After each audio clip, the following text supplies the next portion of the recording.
Hi friends, ಎಲ್ಲರೂ ಹೇಗಿದ್ದೀರಾ? Friends, ಇವತ್ತು ನಿಮಗೆ ಇಲ್ಲಿ ತುಂಬಾ ಸುಲಭವಾಗಿ ನಾಟಿ ಸ್ಟೈಲ್ ಚಿಕನ್ ಬಿರಿಯಾನಿಯನ್ನು ಮಾಡಿ ತೋರಿಸ್ತಾ ಇದ್ದೀವಿ. ಸೊ ಇವತ್ತು ನಮ್ಮ ಅಕ್ಕ ಇಲ್ಲಿ ತುಂಬ ಈಸಿಯಾಗಿರೋಂಥ ಒಂದು ರೆಸಿಪಿಯನ್ನು ನಿಮ್ಮ ಜೊತೆ ಶೇರ್ ಮಾಡ್ತಾ ಇದ್ದಾರೆ. ಮೊದಲಿಗೆ 300 ಗ್ರಾಮ್ ಆಗೋಷ್ಟು ಎಣ್ಣೆಯನ್ನು ಬಿಸಿ ಮಾಡಿಕೊಂಡು ಅರ್ಧ ಕೆಜಿಗಿಂತ ಸ್ವಲ್ಪ ಕಡಿಮೆನೇ ಈರುಳ್ಳಿಯನ್ನು ಫ್ರೈ ಮಾಡ್ಕೋತಾ ಇದ್ದೀವಿ. ಈರುಳ್ಳಿ ಬೇಕಂದರೆ ಜಾಸ್ತಿ ಕೂಡ ಹಾಕೋಬೋದು, ಆದರೆ ಈರುಳ್ಳಿ ಕಲರು ಪೂರ್ತಿ ಚೇಂಜ್ ಆಗಬೇಕು.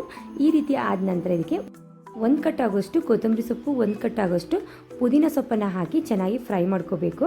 ಅದ್ರ ಜೊತೆಗೆ ಇಲ್ಲಿ ಈರುಳ್ಳಿ ಕಲರ್ ಕೂಡ ಚೇಂಜ್ ಆಗುತ್ತೆ. ಈರುಳ್ಳಿ ಹಸಿ ಉಳಿದ್ರೆ ಸ್ವೀಟ್ ಆಗಿಬಿಡುತ್ತೆ ರೈಸ್ ಎಲ್ಲ.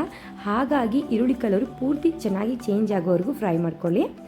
ನಂತರ ಇದಕ್ಕೆ 2.5 kg ಆಗೋಷ್ಟು ಚಿಕನನ್ನು ಸೇರಿಸ್ಕೊತಾ ಇದ್ದೀವಿ. ನೀವು ಚಿಕನ್ ಎಷ್ಟು ತೊಗೋತೀರಲ್ಲ ಅದರಷ್ಟೇ ರೈಸನ್ನು ತೊಗೋಬೇಕು.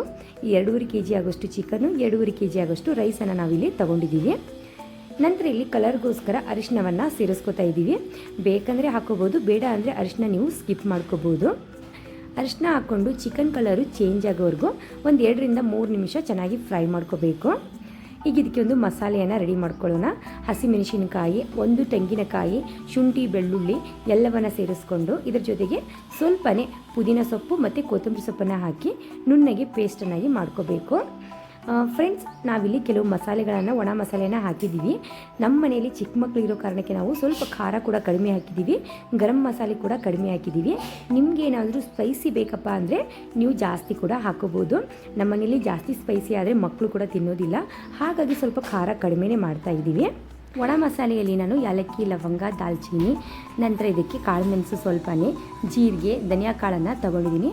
ನೀವು ಸ್ಪೈಸಿ ತಿನ್ನೋರಾದರೆ ಕ್ವಾಂಟಿಟಿಯನ್ನು ಜಾಸ್ತಿ ಮಾಡ್ಕೊಳ್ಳಿ. ಸೊ ಈಗ ಇದಕ್ಕೆ ಬಿರಿಯಾನಿ ಮಸಾಲ, ಚಿಕನ್ ಮಸಾಲ, ಗರಂ ಮಸಾಲ, ರುಚಿಗೆ ತಕ್ಕಷ್ಟು ಉಪ್ಪು, ನಂತರ ಇದಕ್ಕೆ ಒಂದು ಅರ್ಧ ಕೆಜಿಗಿಂತ ಸ್ವಲ್ಪನೇ ಕಡಿಮೆ ಟೊಮೆಟೊನ ಸೇರಿಸ್ಕೊಂಡಿದ್ದೀನಿ. ನಿಮಗೆ ಬಿರಿಯಾನಿಯಲ್ಲಿ ಗ್ರೇವಿ ರೀತಿಯಲ್ಲಿ ಬೇಕಪ್ಪ, ಚಟ್ಚಟ್ಟಾಗಿ ರೈಸ್ ಬೇಕಪ್ಪ ಅಂದರೆ ಸ್ವಲ್ಪ ಟೊಮೆಟೊ ಕೂಡ ನೀವು ಜಾಸ್ತಿ ಹಾಕೋಬೋದು. ಈಗ ಚೆನ್ನಾಗಿ ಇದನ್ನು ಮಿಕ್ಸ್ ಮಾಡಿಕೊಂಡು ಟೊಮೆಟೊ ಕೂಡ ಮೆತ್ತಗಾಗೋವರೆಗೂ ಫ್ರೈ ಮಾಡ್ಕೊಳ್ಳಿ. ನೋಡ್ತಾ ಇರ್ಬೋದು, ಇಲ್ಲಿ ಸೈಡ್ಗೆಲ್ಲ ಎಣ್ಣೆ ರಿಲೀಸ್ ಆಗ್ತಾ ಇದೆ. ಈ ರೀತಿ ರಿಲೀಸ್ ಆದ ನಂತರ ಇದಕ್ಕೆ ನಾನು ನೀರನ್ನು ಸೇರಿಸ್ಕೊತಾ ಇದ್ದೀನಿ. ನಂತರ ಇದಕ್ಕೆ ನೀವು ಲಿಂಬೆ ಹಣ್ಣಿನ ರಸವನ್ನು ಕೂಡ ಸೇರಿಸ್ಕೋಬೋದು. ನಾನಿಲ್ಲಿ ಅರ್ಧ ಲೀಟ್ರ್ ಆಗುವಷ್ಟು ಮೊಸರನ್ನು ಕೂಡ ಸೇರಿಸ್ಕೊತಾ ಇದ್ದೀನಿ. ಈಗ ಚೆನ್ನಾಗಿ ನೀರು ಕುದಿ ಬರಬೇಕು. ಒಂದು 15 ರಿಂದ 20 ನಿಮಿಷ ನೀವು ನೀರನ್ನು ಕುದಿಸ್ಬೇಕು. ಎಷ್ಟು ಚೆನ್ನಾಗಿ ನೀರನ್ನು ಕುದಿಸ್ತಿರಲ್ಲ ಅಷ್ಟು ಚೆನ್ನಾಗಿ ಫ್ಲೇವರ್ ಬಿರಿಯಾನಿಯಲ್ಲಿ ಬರುತ್ತೆ. ಈಗ ನಾನಿಲ್ಲಿ 2.5 kg ಆಗೋಷ್ಟು ರೈಸನ್ನು ಮೊದಲೇ ಒಂದು 15 ನಿಮಿಷ ಮುಂಚೆನೇ ನೆನೆಸಿಬಿಟ್ಟು ಇಟ್ಟಿದ್ದೆ.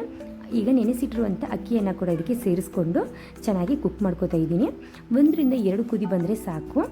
ಒಲೆ ಮೇಲೆ ಮಾಡ್ತಾ ಇರೋ ಕಾರಣಕ್ಕೆ ಪದೇ ಪದೇ ಇದು ತಳ ಹಿಡಿಯೋಕ್ಕೆ ಶುರು ಆಗುತ್ತೆ. ಹಾಗಾಗಿ ಒಂದು ಸ್ಪೂನ್ ಹೆಲ್ಪಿಂದ ಟರ್ನ್ ಮಾಡ್ತಾಯಿರಿ. ಇಲ್ಲಿ ಒಂದು 80% ಕುಕ್ ಆಗಿದೆ.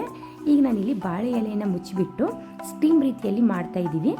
ಯಾಕಂದರೆ ತಳ ಹಿಡಿದ್ಬಿಟ್ರೆ ಫುಲ್ಲು ಸ್ಮೆಲ್ ಬರೋಕ್ಕೆ ಶುರು ಆಗುತ್ತೆ.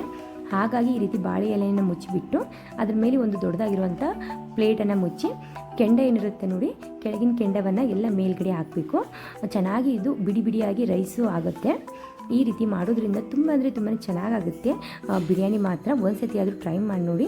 ನಾವಿಲ್ಲಿ ಖಾರ ಕಡಿಮೆನೇ ಹಾಕಿದ್ದೀವಿ.